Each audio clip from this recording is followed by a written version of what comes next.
We have put the Gangster Disciples on the American agenda again tonight. Last night we reported on how this street gang in Chicago is making a fortune selling illegal drugs.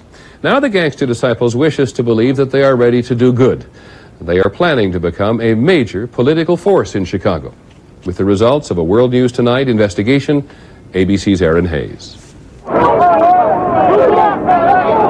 In Chicago last fall, a march to protest school problems surprised the political establishment by rallying thousands of young people in the city streets. Many of those marchers were gang members because the political organization that sponsored the rally, 21st Century Vote, has deep ties to a criminal street gang, the Gangster Disciple Nation. The Gangster Disciples, police say, is one of the country's most violent drug-dealing gangs, viciously controlling a third of the drug trade in Chicago, with an army of 30,000 members who follow orders. And one of those orders was to show up at that political march, according to this Gangster Disciple member who had no idea why he was sent there. I don't really know what the march was about, but they had us down. I don't know. We won't ask no questions why this and why we had to go there. We just do. They wanted to see a lot of people show up there. I don't know why. But gang leaders knew they were building numbers. It was a show of political force. And I want to make sure that everybody's registered. Dwayne Harris, identified by police as a member of the Gangster Disciples, is also the president of 21st Century Vote. The group's plan, he says, is to use political power to improve inner-city neighborhoods, gain better jobs for residents. And if gang members want to help, he says he will accept them, no questions asked.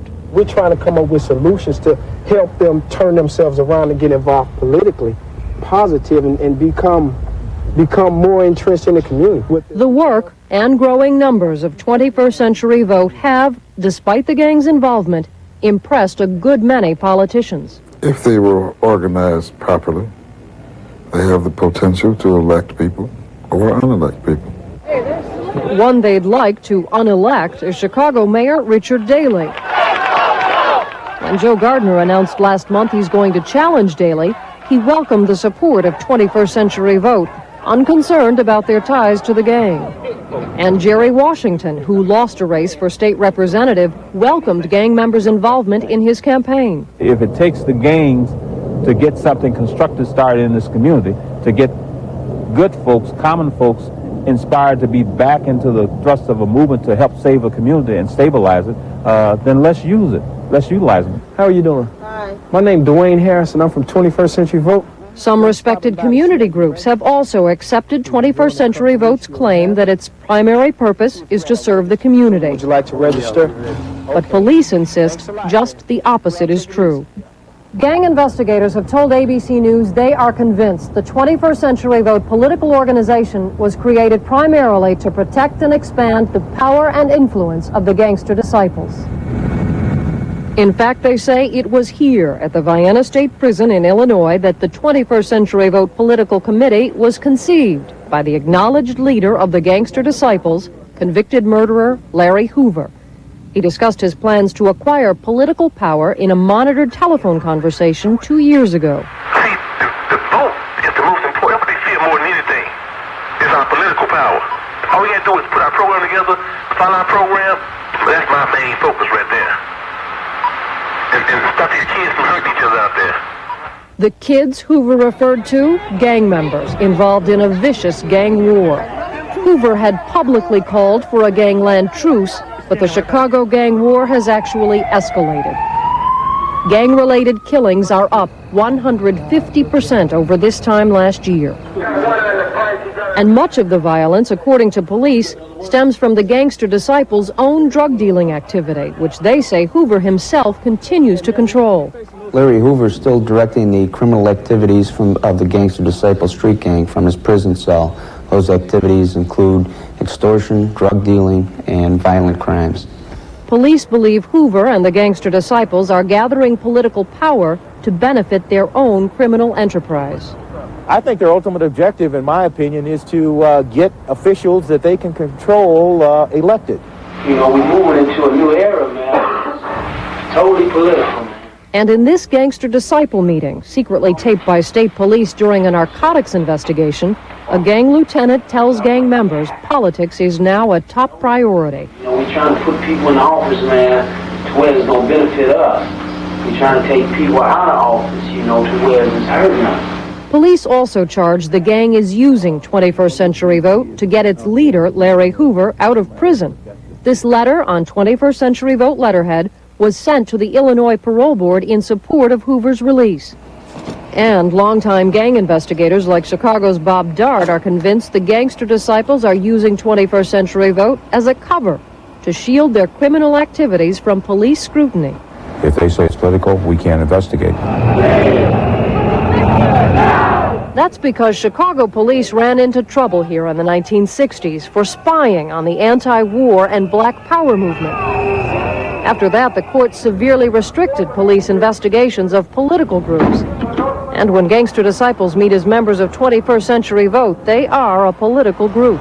We're in a catch-22 situation, and the street gang is well aware of that. They know very well that all they got to do is close their front door, and they put us out of business.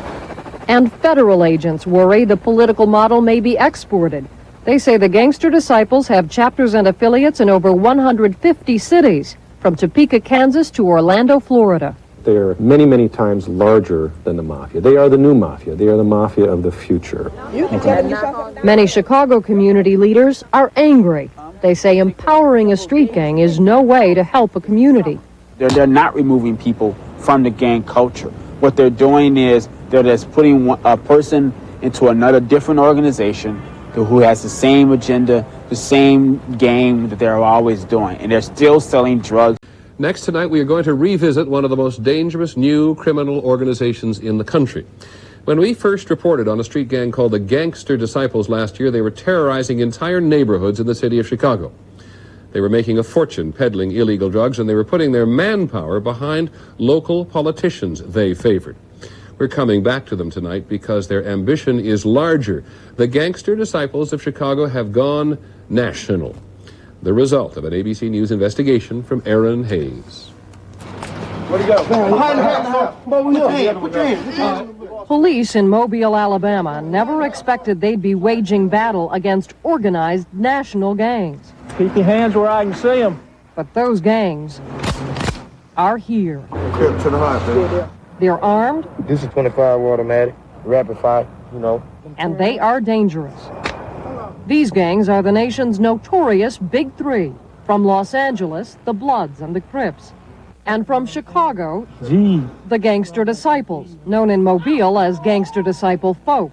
Their sign, Satan's Pitchfork, is the most prominent in Mobile. When you see that pitchfork, that's Gangster Disciples. This isn't artwork. This is saying something. This is claiming a territory. Why would big city gangs stake out territory in Mobile, a quiet southern seaport thousands of miles away from the gang's home cities? They want it for one reason. It is just one more market where they can sell drugs. They ain't down here to live. They ain't down to stay. They down here for money and money only. It is a serious and deadly business. We've had a tremendous increase in homicides, in robberies, and assaults. And much of this is gang-related. Because we had people moving in from the bigger cities, seeing a market that was available.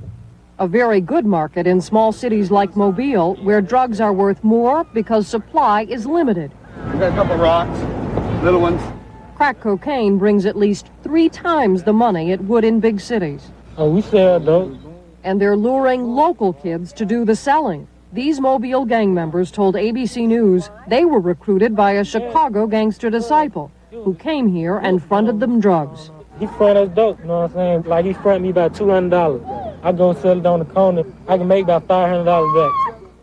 It is the profit potential in the illegal drug trade that has transformed the gangs into the nation's newest organized crime syndicates. And Chicago's gangster disciples are among the most aggressive. Not content with the drug business netting them $500 million a year, they're after more. According to the FBI, the Gangster Disciples have already set up new gang franchises in 150 cities across the country. They target cities with access to the interstate highways, which give them an easy way to transport drugs. Cities like Springfield, Missouri, on Interstate 44. 16 Chicago Gangster Disciples were arrested there this fall, their weapons confiscated, charged with drug dealing. This is not the end of the problem. We have to keep going, otherwise this thing will consume our city.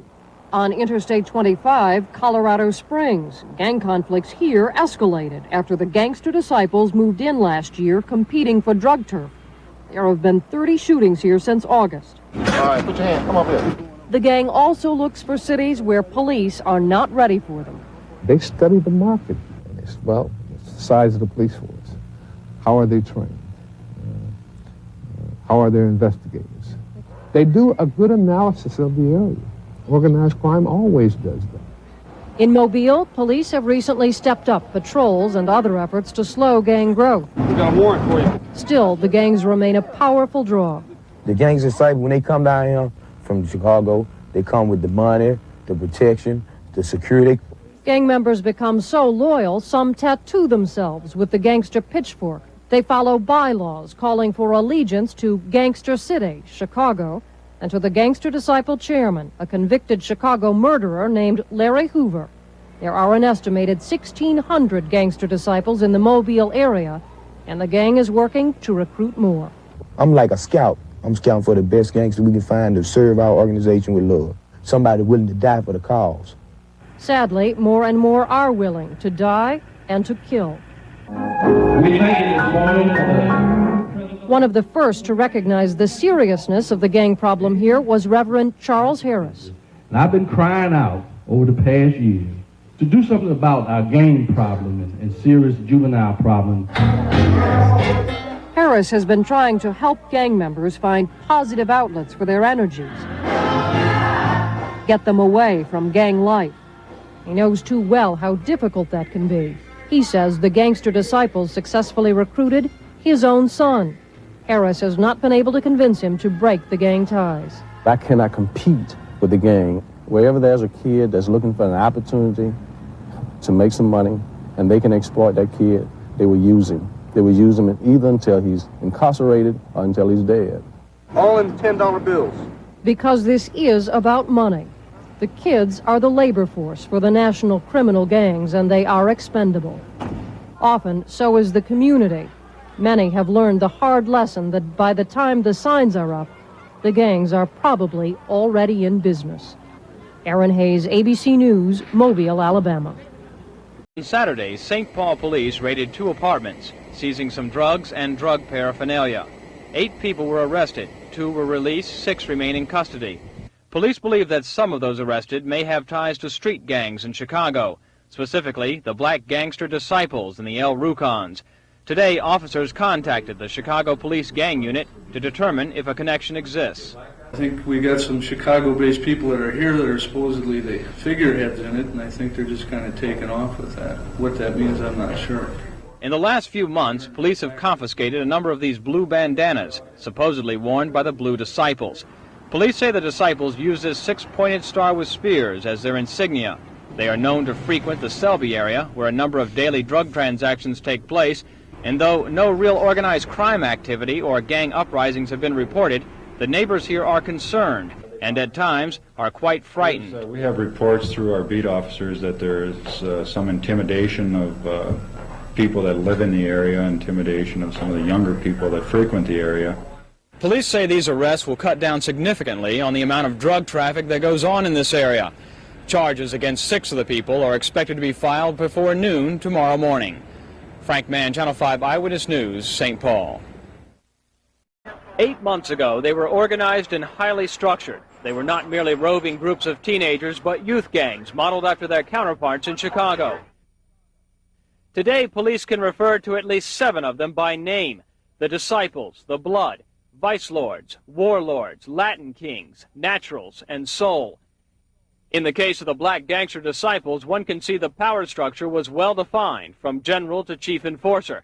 There were even divisional chairmen representing different parts of turf, and underneath them all, as many as 50 foot soldiers with specialties in robbery, theft, prostitution, and drugs. But that was 8 months ago, before a young girl was murdered, reportedly for breaking a gang's code of silence. According to juvenile officer Brad Johnson, Since that time, a number of arrests have caused the gang structure to collapse on itself. As crimes were committed and these particular people happened to be indicated as the suspects and ended up being arrested and jailed, convicted and jailed. Police say the structure of these gangs may have been undermined, but the crimes committed by these so-called gang members have not stopped. On Monday, the city's first gang task force will meet to discuss these crimes, to determine if Minneapolis really does have a serious gang problem. Reporting for the Eyewitness News Update, I'm Frank Mann in Minneapolis. It's had a 25-year-long stronghold on Chicagoland. Now local, state, and federal law enforcement agencies believe they've crippled the Gangster Disciples' sophisticated drug-running operation. We are the toughest gang in town, and we intend to work together in the future to make sure that no one steps into this void. In the past 20 years, Larry Hoover, the Disciples chairman, has been running the operation from behind state prison walls. We went after the head of the snake, and we believe that we've ripped off the head of the snake with this series of indictments here today. The idea is by doing that, it will greatly cripple a gang. U.S. State's Attorney Jim Burns compares the Disciples operation to a major corporation. Its CEO, president, and board members all charged on various drug and weapons offenses. The impact, he says, is expected to be immediate, not only for the city, but the suburbs. It's a much wider spread problem than I think some people sitting very snugly and very comfortable in their suburban homes and think that it is not their problem. Frankly, they are wrong. It is their problem. We're all in this together. And the Disciples' presence reared its head into the Chicago Police Department. Officer Sonia Irwin is indicted on a co-conspiracy charge. It's clear to us that she was involved, and it's also clear to us that at this point in time, she is in the process of giving herself up. One of the more startling revelations handed down in these indictments, prosecutors claim that two community outreach organizations, 21st Century Vote and Save the Children, are really used to launder drug money. They won't elaborate any more than that, but we will find out details, they say, during the court proceedings. Outside the Dirksen Federal Building, Hope Woodside, CLTV News.